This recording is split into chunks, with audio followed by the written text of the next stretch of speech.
नगर लोकसभा मतदारसंघात वडनेर बुद्रुक येथील शेतकरी कुटुंबातील गणेश शेटे यांनी अपक्ष उमेदवारी अर्ज दाखल केला आहे। शेतकऱ्यांचे खरे प्रश्न माहिती असल्याने ते सोडवण्याच्या तळमळीने उमेदवारी करीत असल्याचं शेटे यांनी सांगितलंय। नमस्कार, मी गणेश बाळासाहेब शेटे, राहणार वडनेर बुद्रुक, तालुका पारनेर, जिल्हा अहमदनगर। मी अहमदनगर जिल्ह्यासाठी लोकसभेसाठी निवडणूक अर्ज दाखल केलेला आहे।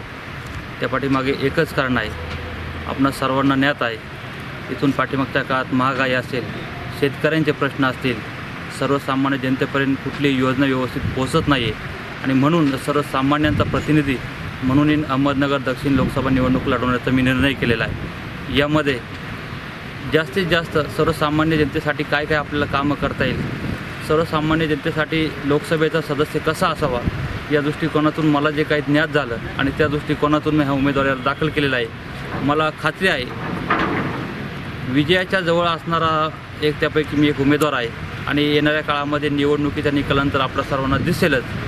सर्वसामान्य जनतेपर्यंत जर आपण जे व्यवस्थित प्रचार यंत्रणा जर आपण राबवली आणि त्यांच्यापर्यंत आपले विचार त्यांच्यापर्यंत जर पोहोचले तर निश्चित जनता आम्हाला स्वीकारणार, हा विश्वास आम्हाला वाटतोय।